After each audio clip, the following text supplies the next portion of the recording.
And in the hot seat today is someone that I've been checking out. He likes to show off some of the cool things that he's doing. And I'm like, who is this guy? Let's have a conversation. And this is Calvin Mkwanazi. Calvin, how's it going? Ah, man, I'm super, man. Yourself? Awesome. Great having you around. Let's dive into it.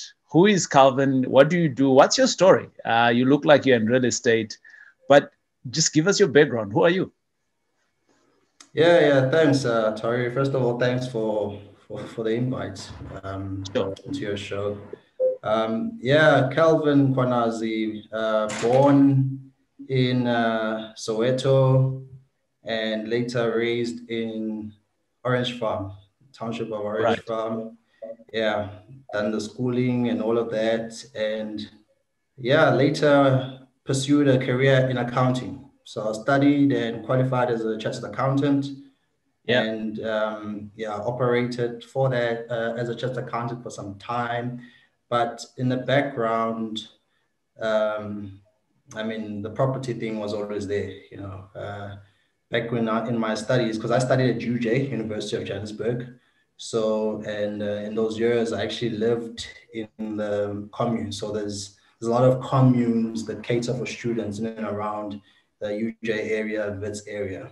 So in Mm-hmm. my schooling days, I lived in those communes just like many other students. And that's when I got to see the beauty of the property space, you know, just by looking at the landlords. And in my head, it was more of a logical move to say, I mean, I'm here and I'm paying these guys, I'm never late, and there's like 10 of us living in the same property. They must be making a lot of money. So it made Yeah. sense for me to consider going into that. So I think immediately after finishing my honors and I started my articles, that's when the property journey started for me. And yeah, man, I haven't looked back since. I haven't looked back since. So yeah, we've been in the game now since 2015. And yeah, we're growing. And yeah, we just hope that we'll continue learning. Yeah. Okay. Cool. Now I want to ask you a question. You say that you grew up in Soweto and you moved over Orange Farm. to Orange Orange Farm. Farm. Yeah.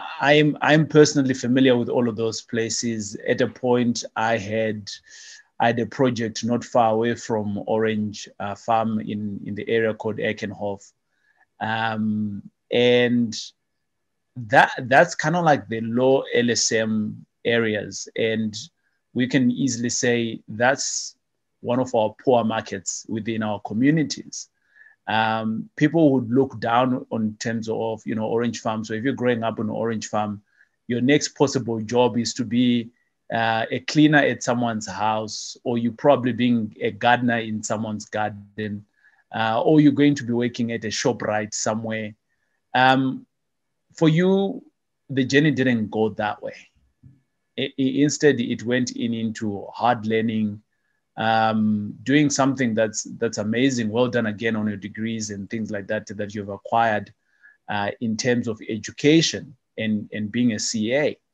CAs are potentially one of those people within our markets that are still seen to be, one of those most difficult jobs because not everyone can crunch numbers, right? It's difficult. But you go on to do that from a very disadvantaged background. How did you crack that out? Because there could be someone right now who is in Orange Farm. They're thinking it can be done. I can be a CA. What was your path? Baby steps. Just give us baby steps on how did you actually get to be at UJ? Because I think for a lot of us, we dream to be there, but we can't get there. We see these blockers, whatever we can call them, and we start putting labels upon ourselves. Hey, I'm black. Hey, I'm from Orange Farm. Hey, I'm whatever that is. But for you, you was able to move away from that and become something long before real estate came in. What was the baby steps there? Yeah, man. A couple of things. I wouldn't say it was one thing, but it was a couple of things. And the biggest part of it for me personally was my mother. Yeah. Honestly, if it wasn't for her and her discipline that she instilled upon us, her kids, I Is it mean, the first of discipline or is it the stick? Just tell it like it is, man. I would like to say the discipline, man. Yeah, and Yeah. I For mean, me, I'm it was the the stick. I was scared of it the was a stick. stick. Yeah, it was the stick, man. Yeah, the stick also, but yeah, I would sugarcoat it and say the discipline. But Sure. I mean, and because I'm the first of three kids, Right. and yeah, man. So I think growing up, seeing my mother's hustle, because my mother has been an entrepreneur from day one. Like she's never worked for a person a day in her life. So I think Mm. I think that sort of rubbed off on us as her kids, and being the firstborn and all of that. I pretty much had the responsibility to be the trendsetter, you know, for those that followed. And I think Right. she fought for us to go to the decent schools. I mean, we were fortunate enough, despite the challenges that she was going through with being a self-employed individual, but she still fought for us to at least get the necessary education, you know, which for me was priceless. I mean, you can never replace that. So I think the Yeah. first thing for me that got me to, or got me to choose the career path that I chose was the influence that I got from her, the teachings I got from her. But also, I think, I don't know, I guess I was fortunate enough, but I knew what I wanted from a very young age. You know, like for Okay. me, yeah, there was no second guess about it. Like I Where did knew. it come from? You kind of like say you knew what you wanted. I mean, I look for many people, especially coming from a township. You've never seen a train Mm, driver before who drives a cow train. mm, So mm, that is totally out of your space. You don't know it. You just don't know. yeah. Mm. But there you are, you're at a young age. You set on you know exactly what you want. Where did that where did that where did that exposure come from? I don't know. Like, okay, if I think back in school, I never really resonated with any other topic in school other than numbers. Sure. Literally, like I literally didn't resonate with sciences. Nothing else made sense to me other than mathematics. Back in Yeah. primary, moved on to high school, and for me, so what I made up in my mind was that whatever it is I want to do in the future, it has to include numbers because that's the only thing I Right. understand, right? So I think that's where the um, the gravitation towards the accounting space started because I won't lie and say I knew what an accountant is in school. I didn't know. I only figured that out when I was in varsity. But I knew that it had to be something related with numbers and calculations of some sort, right? Mm. Um, Number two, I I knew that um, I knew that life is a marathon, right? And again, that was one of the lessons instilled in me to me by my mother. I knew that life was a marathon, and I knew that if I'm going to rush towards making quick cash now, chances are it's going to catch up with me in the long term, right? So, and I also knew that my mother struggled to get us through. I mean, we were not the wealthiest, but she tried her best to make us fit in. And seeing the struggles that she went through as an entrepreneur, self-employed female, I I understood that one of the biggest challenges, especially from a person running a business in a township, was you don't have access to funding and Mm. all the disadvantages that come with being an entrepreneurship business owner. You don't have access to funding, you don't have the skill sets, you don't, there's a lot of things. So for me, how I then married that with my love for numbers was that, okay, I know I've got an entrepreneurial blood in me, but I don't want to face the same struggles my mother is facing. So what is it that I can do to ensure that I still pursue the entrepreneurship journey, but with a better education attached to it?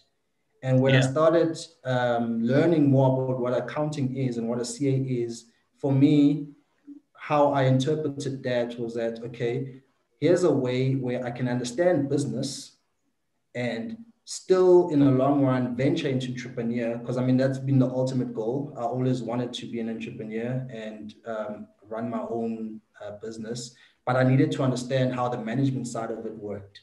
So then it made sense to say, okay, go and get a qualification that can link up to that element. And for me, what made sense at the time was the accounting, where, okay, accounting, if I can understand accounting, I can understand business, then I can actually go in and help people like my mother who are struggling to get their businesses off the ground, who don't get support from government, who don't know how to access the various financing that is available.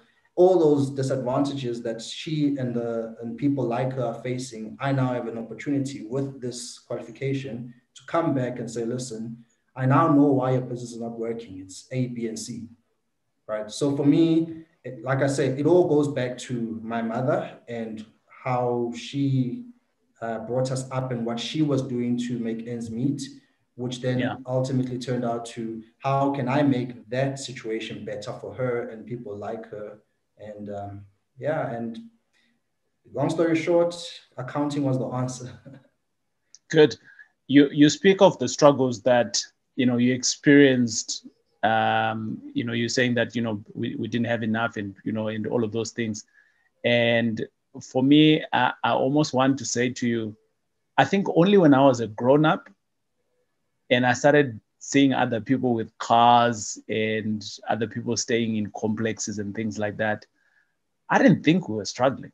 Like my mom hid that so good. We had, if I were to put the benchmark with my kiddies' eyes, we had a cool life. And only when I grew up, I was like, oh no, man, we were poor. Yeah. We were struggling. Yeah, man. But parents, they have that ability. I suppose you don't know what you don't know, but also your parents cover you and give you everything else that you are in need of at that particular time. And as you start to see different things out there, that's when you start figuring out, oh, okay, I can do a little bit more. So now you're at the university, you're seeing all of these things, and you're staying in a commune. How long did you stay in a commune? I stayed in a commune for, I think I stayed in a commune for 3 years. Yeah, 3 years. Okay. Different Right. communes though. It wasn't the same throughout. It was at different places every year. Sure. Why were you moving though? Well, it wasn't by choice. It was a matter of who's funding me at the time. Who's Sure. helping, who's paying for the accommodation at the time, and what is it that they can afford at that point in time. Because yes, my journey was a roller coaster one. If I could tell you the story of my life, yes, we'll be here the entire day. So I had a roller coaster sort of experience, not only in my high school, but mostly in my varsity. Things were just all over the place. But I mean, so depending on who is it that's going to help me with the funding for that particular year, I'm going to go with whatever it is that they can afford at that point in time. And that's what it was. It was just a matter of Even going know? with the flow. Sure. Did you even know at the beginning of the semester that Uncle Susan and Auntie Betty was going to be your funder for that year? Or how did it translate for you? Well, let me give you a bit of a quick summary. Yeah. So in my first year, I didn't go straight into varsity after high school. So I took I called it a gap year, but it wasn't really a gap year. It was a forced gap year Yeah. where That is so cheese boy to have a gap year. Like, what is yeah. that? Yeah, it's a very cheese board. So I basically did not. So my marks did not qualify me to go to UJ. So my matric Right. marks did not Yeah. qualify me to go to UJ immediately, right? Yeah. But it did qualify me to go to UNISA, right? For Mm. some reason, I don't know what the reasoning was, but the one university could accept me, the other one couldn't. So in my first year, after high school, I done the UNISA route, and whilst doing that, I found employment. I was lucky enough to find employment straight out of high school, and but I always just had this thing in me that I need to be at UJ. You know, I felt for me because at the time UJ was renowned for being the best accounting university. So I've always been the person who wants to go with the best. I mean, if I want to be challenged, I want to be challenged by the best. So I just wanted myself there. So I done the first year at UNIS, and then I found a way to go back to, or rather to go to UJ through meeting whatever requirements they'd set for me. Mm. So I didn't leave my employment that I Right. had. So I continued working even when I moved over to UJ. So then my first year of studying at UJ, I was paying for my own studies and I was still living at home back then Yeah. because I could marry the two. The small peanuts I was earning, because it was really peanuts. I mean, it wasn't a lot of money, but I mean, it was enough for me to get by because I didn't have a lot of responsibilities. And then it's in the second year at UJ, after I had proven myself that I'm capable to be there, and I think I had decent marks, that I then qualified for NASFAS in my second year. Right. And that's, yeah, so NASFAS then paid for my UJ second year, and NASFAS at the time, I think I was still living at home back then. So my first 2 years, my first year at UJ, I was living at home. Second year, I was living at home. Then I found out, because at the time I didn't know NASFAS could provide accommodation. Then in my Mm. third year For, at for, UJ, for some of our guests, Calvin, that don't know what NASFAS is, what is NASFAS? so NASFAS is, I think it stands for National Student, I don't know, but it's a program that the government has that assists students that are underprivileged with their studies, the university studies. It's a bursary fund So for the government. Yeah. yeah, it's a bursary fund from the government. Yeah. And funny enough, I didn't even know nothing about it. I was because I remember how I came across NASFAS. I was going to our finance department at UJ, trying to negotiate some way that they can assist me for me to come back and study the following year, because I mean I'd run out of reserves. And there and Right. then someone told me about NASFAS. They pointed me to the office and they said, just go apply there. And that's literally how I found out about it. I didn't know anything about it. I didn't study it anywhere or read about it anywhere. So a lot of the things that happened in my life, Tayuri, I feel, because I mean, I'm a Christian, I believe in God. I feel that there's been a divine intervention in a lot of things. I mean, me being at the right place at the right time, coming into a person who just tells you something that you weren't even looking for, but Yeah. ultimately ends up helping you. So I think a lot of those things happened. But long story short, so I lived in a commune for the first time in my third year at UJ. And then the second year I lived in a commune was when I was doing my honors. And then I had to repeat my honors. I failed it the first time. And then the third year I lived in a commune was when I was doing my honors for the second time. So those are the 3 years where I lived in a commune. And yeah, man. Yeah. So eventually you get your degrees and your honors, and I'm sure your mom, coming through from the background that she has come through. I think for me this is the point of the parent where they're like going, phew, I've done a good job. Because now you can show something. You know, you've gone through university, you're going out through a high school, and you're beginning to show that the whatever that you've been teaching you all along is great. And not only that, but you're also teaching your siblings. You got younger brothers that are coming through behind. So in the family, you're kind of like that guy. Can you not be like Calvin? Calvin is doing great things. In your view, how did your mom experience your achievement to you just getting your honors, for instance, your first job? Mm. Yeah, man. I promise you. Like I think it was more of a relief for her than it was for me. You know, Yeah, because like I say, man, like I took her through a lot, and getting her to try help me with this, funds for this and that, and not once did she ever mention or say that I can't do it, even yeah, though I knew she couldn't do it, but she would say, "Don't worry, I'll make a plan. All I need wow, to see now is for you to finish school." And when I remember the day I called her to tell her that I'd actually passed my honors, yeah, man, it was a day. I think for her it was. I think she at that point in time felt okay. Now I can rest. Like now I can relax. Because it was a journey and a half, my man. It was not an easy one. I promise you that much. But yeah, I yeah, think, yeah, when she got the news that I'd finally, because remember the year before that, I'd failed it.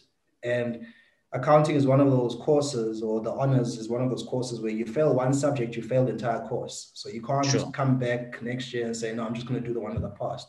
You literally yeah, have to come back and repeat the entire course.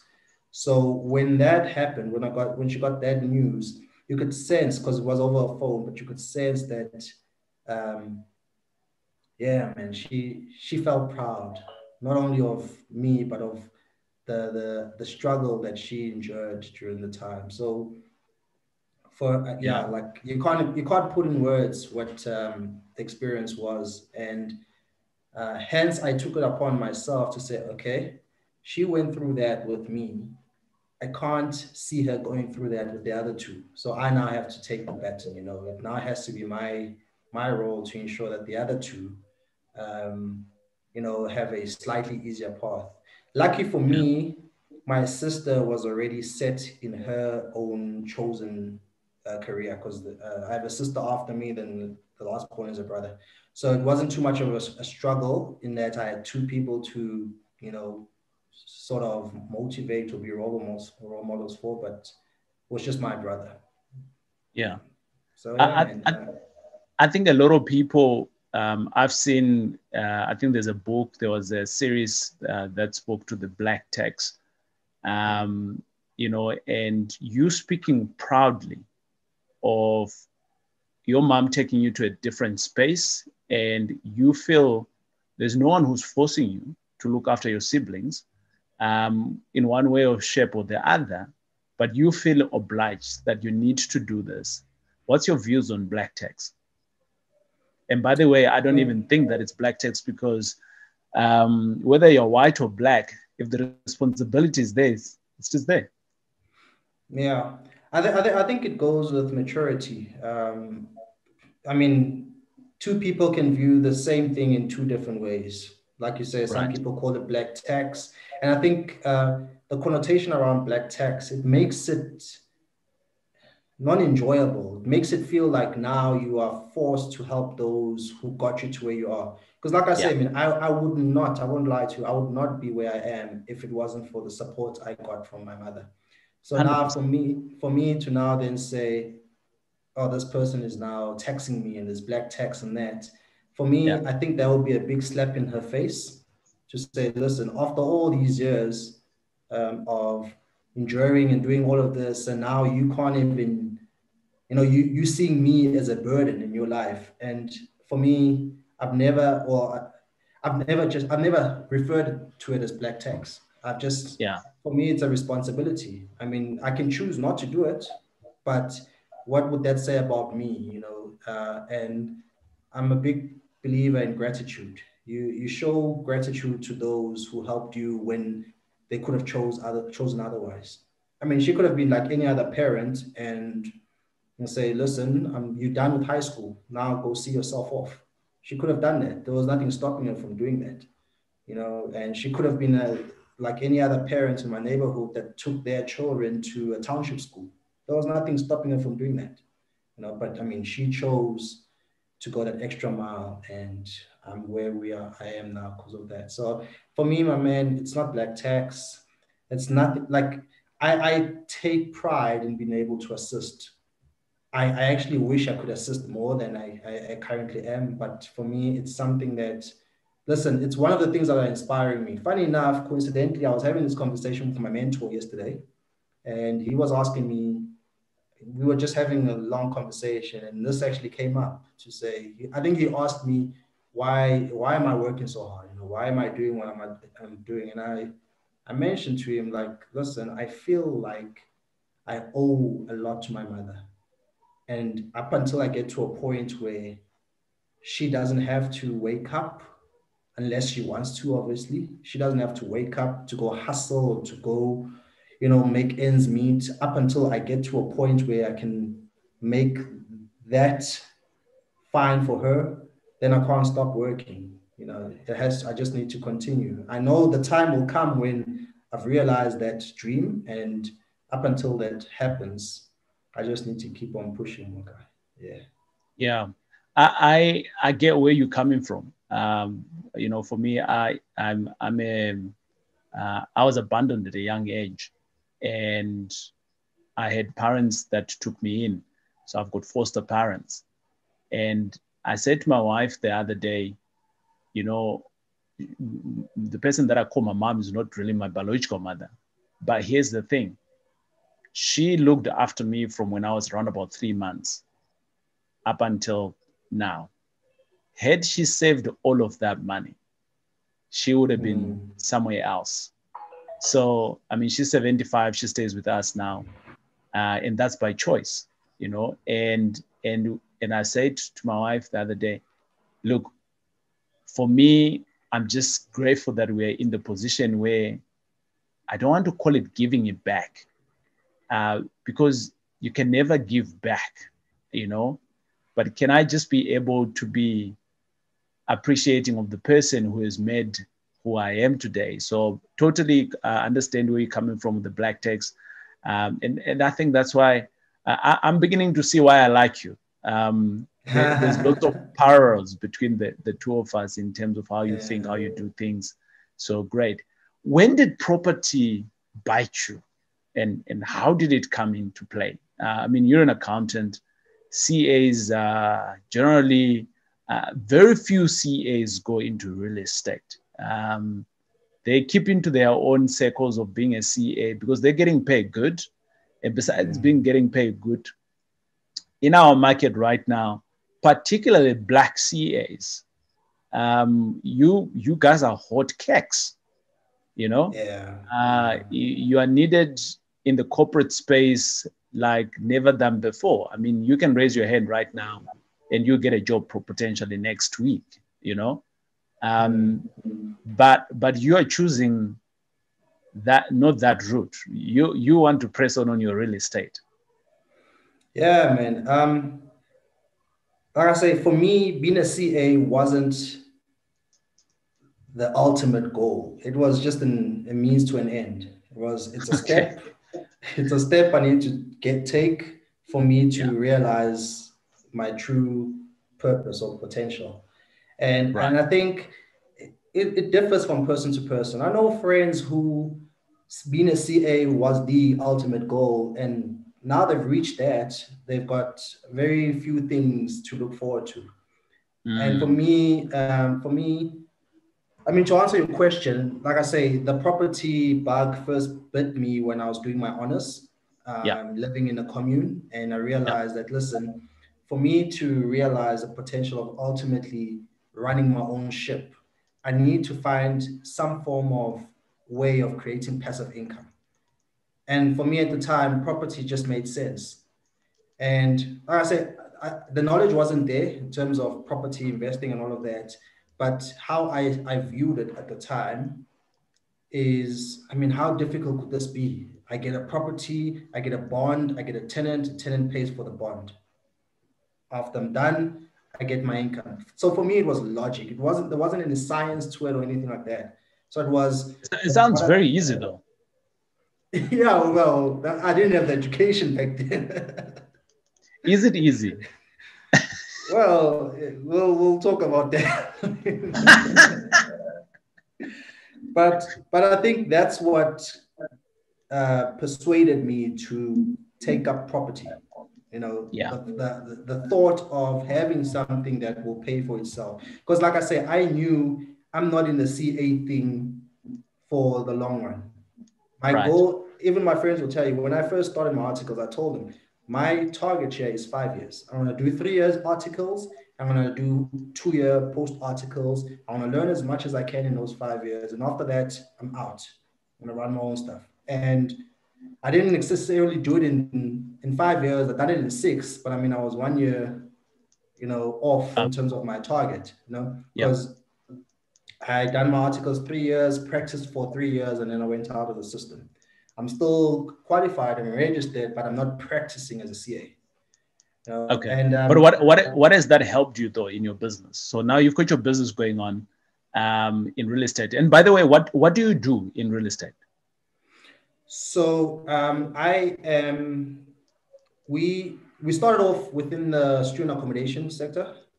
So immediately after starting articles, we went around and we found a way to get into that because that's what we knew. My partner and I, that's what we knew. And that's how it started. But our vision was always, we want to be in development. That was always been the vision to say, till today, I still see myself, you know, having a portfolio the size of your Baldwin properties. And that's still a target for me. But we realized then that, listen, guys, we're not going to just wake up and have a development. We need to start somewhere. So how about we start small? And our first investment was a normal apartment where we were renting it out to 2 students. But then we quickly realized that, okay, there's a better market in the commune sector. We went there. And long story short, where we are now is we finally at a point where we can actually venture into developments, which was our initial vision, right? And how accounting has helped me or helped us, because my partner is also a CA, how it's helped us, it's made it easier to understand the numbers, right? And I say, like, that's one of the advantages that my profession has given me in the property space, in that a lot of people, what I've noticed, they understand the logic and behind, okay, the property can pay itself and all of that, but missing how to run the numbers can get you in a lot of hot water. And I mean, and we take it for granted. Like the point is that we also made the mistakes being CAs and all that, but we had to, you know, be humble and understand that we might actually be forced to learn from guys that might not be as educated as us, but are more experienced within the property space. And I think us, you know, humbling ourselves to that level and actually being sponges, because like I say, till today, I don't consider anything that I come across as a failure. It's either a lesson or a success. So we've been learning, we've just been getting the lessons. We're still getting the lessons. We've got the mentors. So we've been following the steps, and accounting has helped us with the numbers part of it. It's also helped us with the business side of it, but we still needed to go and get the property experience side of it. And that accounting wasn't going to assist us. Yeah. You speak of your mentor and people that have gone before you. A lot of people are scared actually to, not scared per se, but a lot of people don't want to pay for mentorship. I've paid for mentorship here in South Africa. The last I did a check at one goal, I think very close to 100,000 or just above that. I've paid for mentorship in US dollars. And I've seen the value of it because I'm learning new things that I can deploy in my business, and it works, Yeah, right? 100%. And it's new information that I didn't know. And I've just realized that the more I get new information, the more I'm growing as a person, as a business, and I want to be in a room where there is more people that know more than I do. What's the value that you seeing from your mentor right now? Yo, my man, it is so priceless. It's not even funny. When we started in the game, we started in 2015, doing it by ourselves, made the mistakes. 2016, we got our second property, made the mistakes. And actually, so how I was one of those that felt, listen, I mean, how difficult could this thing be? You know, I mean, I'm a CA, just like literally, how difficult could I like it that. be? You know, but Yeah, yeah, I quickly realized that, yeah, man, I was lying to myself. I was lying to myself. And so I remember I actually I went to a property workshop back in I think it was in 2018. So I think yeah, 2015, 16, 17, we were doing it by ourselves. No mentor, no nothing. And we didn't even know what we were doing at the time. We didn't know whether it was right or wrong. We just felt, we thought we were doing the right thing. yeah, 2018, I went to this workshop, and that's when the mentor concept was first introduced to me. And I realized that that workshop that, I could have saved, or we could have saved ourselves so much money if we had a person from day one that was actually guiding us, and we literally had to, accept that we needed to, you know, bring ourselves down to a level where we are saying, okay, let's be students again, right? We think we made it because we're now accountants and so on, but I mean, let's actually take that out the window. Go back and let's be students. Consider yourself a student as if you've now ventured into a new industry that you know nothing about. And there are people that definitely know more than you. And coming out of that workshop, I made it a mission to find a mentor. I literally went around every single person I was meeting. I was asking, do you know of anybody who's successful in the property space that I can learn from? And yeah, that's how I came across my mentor. So I didn't literally, it wasn't a paid for mentor. It was just me asking everyone. And by luck, someone came across and said, listen, I know this man who's actually in the space and is doing very well. Have a chat with him. I had a chat with him. And you know what I realized then? I mean, we have this assumption that successful people are inferior, like they don't want to talk to people, they don't like people, yeah, and here comes a man, because at the time is old. I mean, he's 60 this year. Here yeah, comes a man who, at the first opportunity of talking to him, he says, okay, what do you need? I'm like, but I mean, why are people scared of you? Why is nobody that's referred? I mean, because I mean, he lives in a street where everybody knows him, but no one talks to him because they're scared, his yeah, success and all of that. And I chatted to him. He didn't know me from a box, and he welcomed me with open arms. And from the get-go, there was just this, we just clicked. Today is more than a mentor. Today is, he sees himself as my stepfather. yeah. That's what it So is. yeah, so today we've crossed the mentor-mentee relationship. Now we family, and but I didn't get there by chance. I didn't get there by fluke. It was an outright attempt for me to say I need to learn. And I think what made it acceptable for him to take a liking to me was that I didn't go there asking for stuff or for cash. I went there asking for knowledge. And I think Yeah, that's the mistake a lot of people make. They expect a mentor to literally walk in the door for them and do everything for them. And that's not how it works. He's just going to show you which doors to knock on.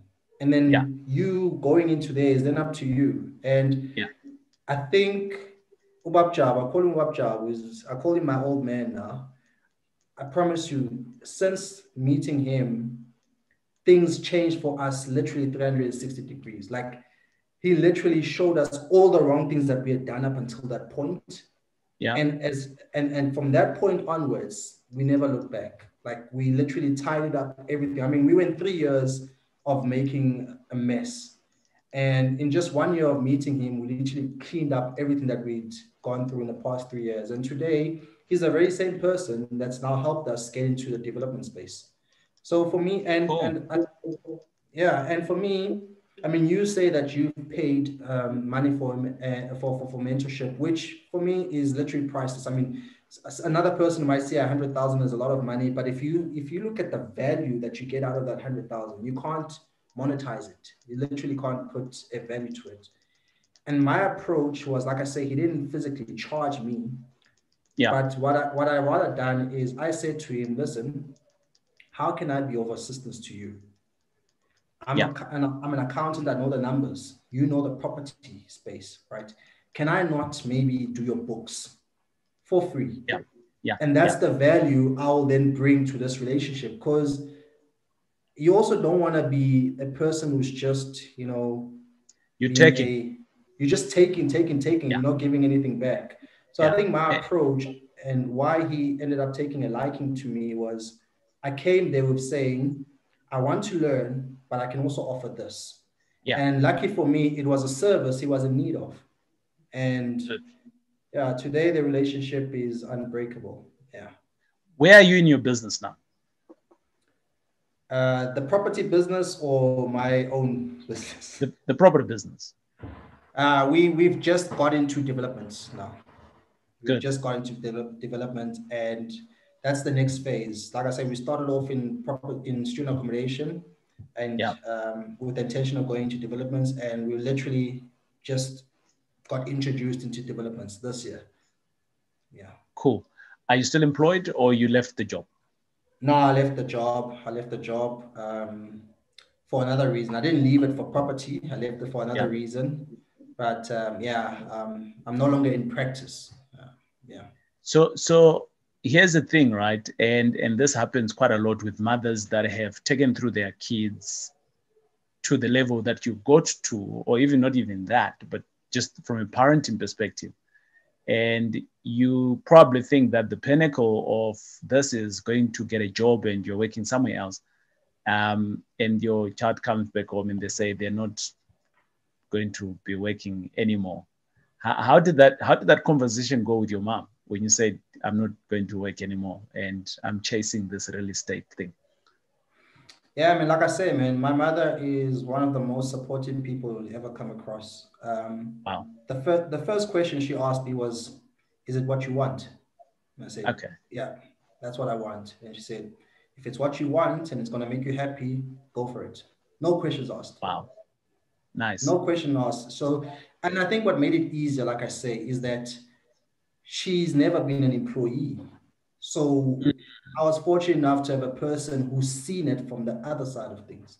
I think it would have been much more difficult if she was a career person and an employee, and then I come home after 7 years of study and I say, nah, but I'm leaving that. I think it would have been much more difficult for her to accept, but because she understands the power of running your own ship, she was more welcoming. Funny enough, it was other people, like my friends and other people, who were more scared for this particular move than my mother. My mother was like, is it what you want? Is it going to make you happy? Go for it. I mean, what's the worst that could happen? It fails, you go back to employment, you know. What does success look like to you? Happiness. Happiness. I mean, for me, I guess it's twofold. The one is achieving whatever it is you've set your target, your eyes on. And the second one is, it's really happiness, man. And that happiness is influenced by other people having a smile on their face as a result of your contribution to their lives, you know. Because, I mean, it's easy to say, are we working hard for money? I mean, money, we came here with nothing. We're going to leave with nothing, you know. But I mean, if at the end of it all, when your day comes I think the one question you'll probably ask yourself is, how did I affect or impact other people's lives? And I think I try my best to ensure that everyone I come across, doesn't matter who you are, that there's some value I leave in your life, you know, whether it's through something new I would have taught you or something you would have been inspired by. But I try by my best to say, if I can see as many of those that I come across benefit from my existence, that makes me happy. And for me, that's success, man. That's success. Cool. Money and all of that is nice. I mean, we need it. But at the end of it all, if you're not sharing it with loved ones, then it's going to be meaningless, you know. It's really going to be meaningless. Yeah. So I think seeing my mother have a smile on her face because I can help her with certain things, you know, I can help her buy certain things that she couldn't buy by herself. I can help her build certain things. If I can see that smile and a smile on my daughter, if as a father I'm doing everything that should be done, then I think I've reached success. Yeah. Amazing stuff. Thank you for being here, Calvin. My last question that I'm going to ask you is, to someone else who's watching, potentially with the same background with you, and or potentially they're just scared and they're not so sure, is this for them? Should they do it? What's your advice? Do it anyway. Do it anyway. Boom, boom, ladies and gentlemen. That was Calvin. You had it. Even if you're scared, just do it anyway. Yeah, that's the fun of it, man. You know, the things that you achieve and you're done out of fear, those are the ones that you cherish the most, because you stand there thinking, yeah, man, I went through that. Do it anyway. I'm consistently in fear, man. The other day I woke up and I said, this is going to be a TMI. And I said to my wife, I feel like I just made poo in bed. And she's like, why? Like, you know, when you get that fear in you, the moment you poo, you have survived. You know what I mean? And that's how intense it's been for the last couple of days. And I just woke up feeling that way. And it's like, you're crazy. I'm like, no, I'm just sharing you know, what happened, you know, with me. So, but anyways, but here's the thing about fear. Yeah. I think if it's something bigger than what you've ever done, fear is always going to be there. I don't think it ever goes away. No, 100%. 100%. Like for me, I think fear is necessary. I don't know how other people feel. I think fear shows that you care, you know. It shows that, listen, I care that this thing goes right. Because if you don't fear it, then what's the satisfaction isn't as joyful. Like I fear everything, my man. Like before this interview came, before we started, I had this, you know, rush in my heart and it's beating fast and I had to drink water and I had to, you know what I'm saying? So I fear everything before talking to a crowd, before hosting anything. Fear is always there, but what I've learned, I've started embracing it. I've started saying, okay, I fear, you know. Then there's a little mantra I tell to myself in my head to calm myself down, and it works every single time. Like there's never been a time it's failed me. And after the event, then you realize, okay, I'm good now. You know, I'm better off than when this thing first started. And you celebrate, you know, you just have that sense of you feel happy because you conquered something that you didn't think you'd conquer. So for me, fear is necessary, and you know what's also necessary, Tara, and this is to answer a lot of people. This is to answer your question that you asked about what to tell people. What I realized, a lot of guys, the reason why they fear to do stuff is because they fear failing. And I look back in my life, and for me, my man, failure has been the best thing that's happened to me. You know, like I promise you, if I had passed my accounting the same time that I done it, like if everything had went well, I wouldn't be where I am now.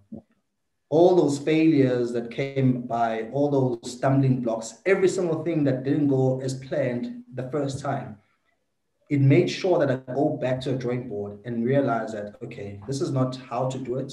Let me now figure out how to do it. And through that, you actually learn and you get better and you become a better individual. So I think failure is necessary.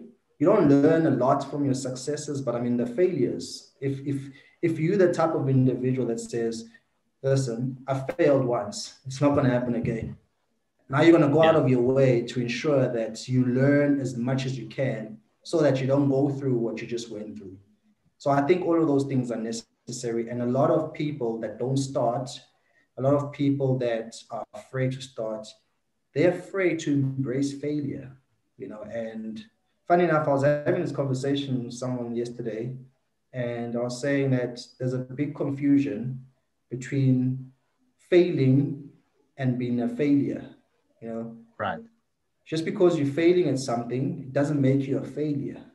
Yeah. You know, I mean, being a failure is a noun, it's a state of mind. You are a failure. That means you don't see yourself being anything else.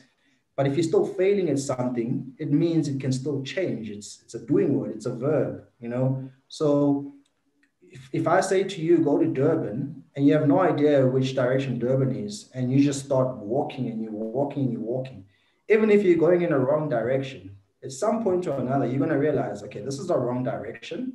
Let me turn around and go this different direction. So you start off by failing, but because you were failing, you turned around and now you're headed towards success. And a lot of people don't start because they're afraid to face that potential failure. But it needs to happen. You need to fail for you to get to the next level, or else you're just going to be another average individual, you know. Yeah. Amazing. Calvin, thanks for your time. Ladies and gentlemen, that was Calvin speaking to us about his personal journey. I did tell you I'll bring you a successful friend, and you had the conversations. And for me, my takeaways, I got plenty of takeaways from this guy. And let us know in the chat, let us know what you have learned from Calvin. And by the way, if you want to reach out to Calvin, his details are going to be in the links below in the description there. You will be able to get all of his links and how you can get through to him. And by the way, Calvin also have a YouTube channel that you can go and check him out on what he's talking about. Definitely his conversations are going to be very different from mine. He is that guy who speaks about numbers. I don't speak about numbers. Okay, over and out. Cheers. God bless. Goodbye.